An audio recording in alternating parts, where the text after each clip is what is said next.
बालेनले चाली चाहिँ के चाहिँ गर्छ जस्तो लाग्छ तपाईँलाई? बालेन नयाँ हो, त्यो बालेनले देशलाई केही रक्षा गर्छ, गमकलाई होइन देशलाई।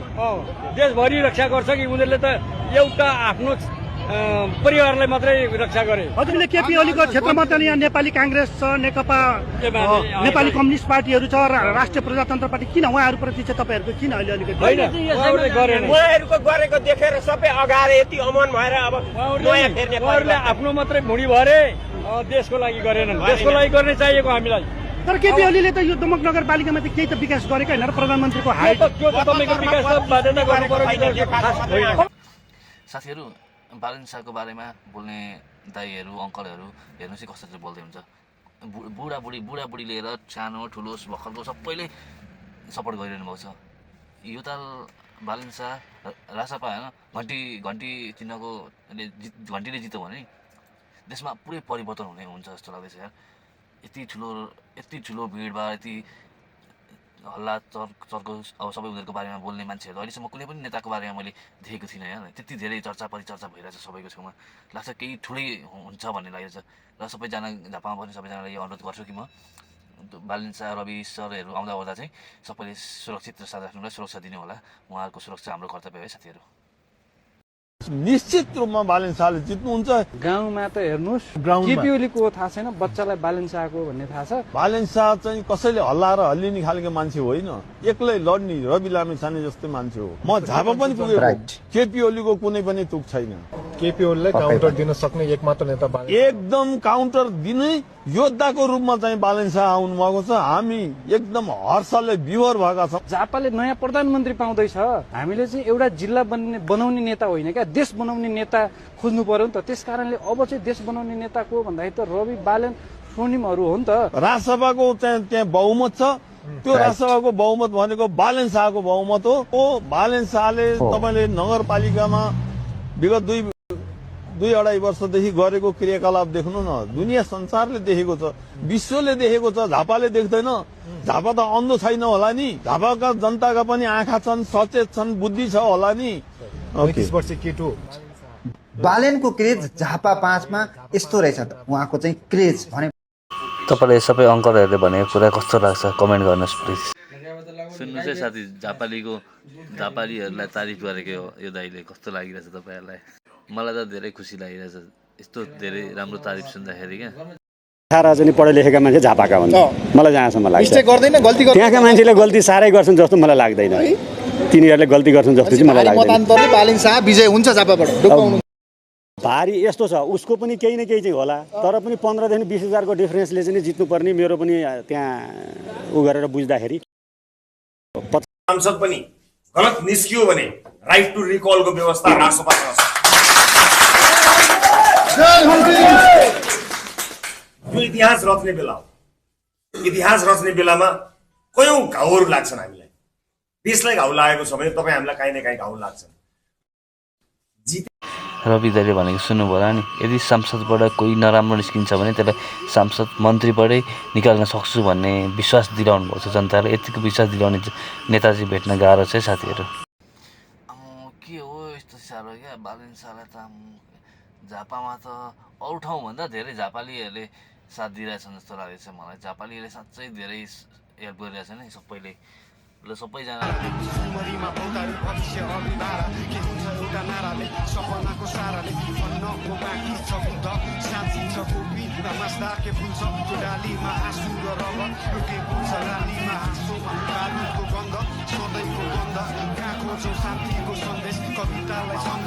अरू ठाउँभन्दा धेरै झापालीहरूले साथ दिइरहेछन्।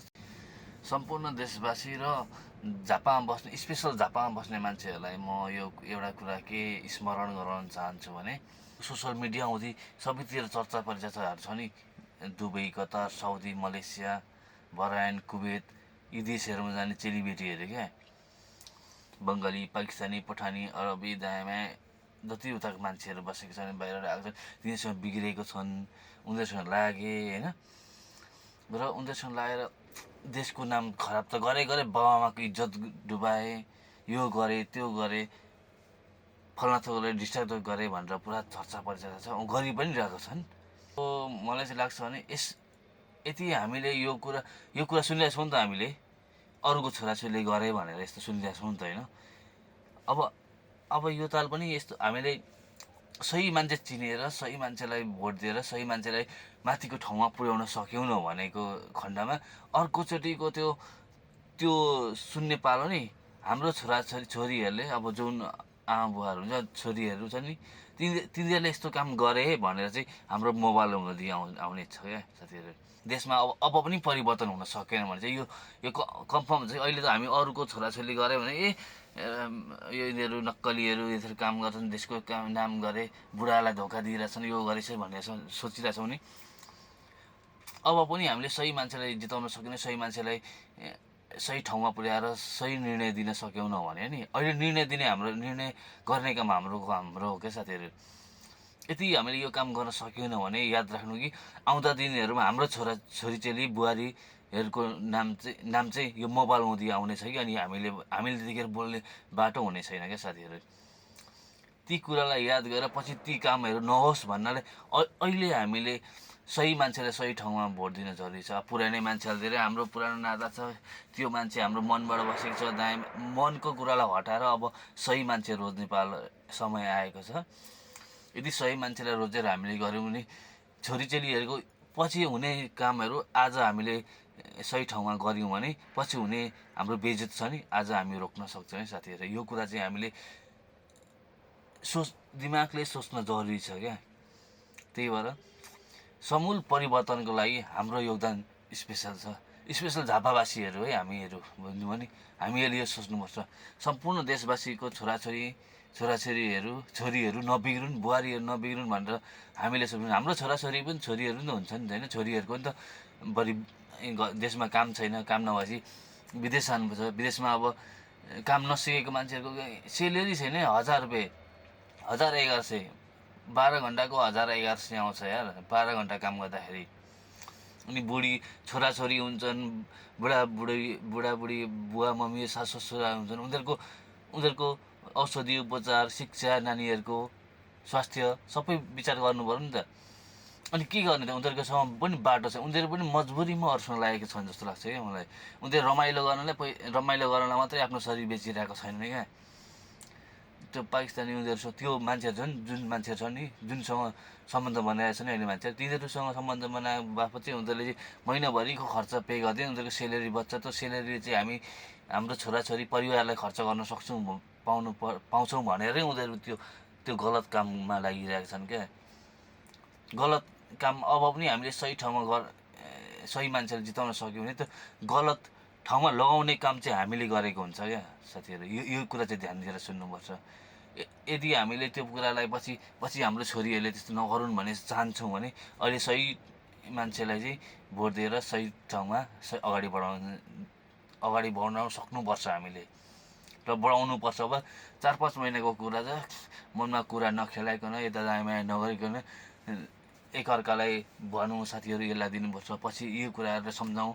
पछि हाम्रो छोराछोरीहरू बिग्रिन्छन् छोरीहरू बिग्रिन्छन् बुहारीहरू बिग्रिन्छन् त्यतिखेर हाम्रो मोबाइलमा हाम्रो छोरीहरूको त्यस्तो गलत काम गरिरहेको भिडियो आयो भने के हुन्छ हाम्रो मनमा यो कुरा सम्झाएर उनीहरूलाई पनि कन्भिन्स गराउनु जरुरी छ साथी। एकअर्कालाई सबै मिलेर चाहिँ हामी अगाडि बढ्यौँ भने मात्रै देशमा केही राम्रो हुन्छ जस्तो लाग्छ है।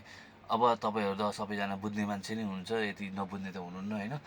बुझ्ने मान्छेलाई अब म जस्तो म त विदेशमा सानो विदेशी केटाले भनेको तपाईँलाई कस्तो लाग्छ के लाग्छ तर पनि यो विषयमा एक्चुअली सोच्न धेरै जरुरी छ साथीहरू।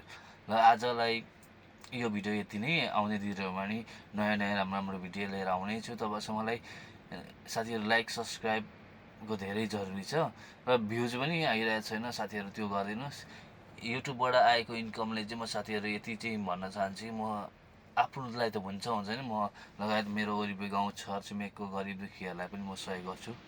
यो त मेरो सहयोग गर्ने त मेरो पहिलेदेखि नै यो गरेरै युट्युब च्यानल खोलेको मैले अरूलाई सहयोग गर्नु अरू मद्दत गर्ने हिसाबले नै म अगाडि बढ्नलाई नै मैले यो गरेको। हेर्नुहोस् विचार गर्नुहोस् सपोर्ट गर्नुहोस् मलाई पनि भन्दै आजलाई म यति नै बिदा माग्दैछु। नमस्ते बाई बाई।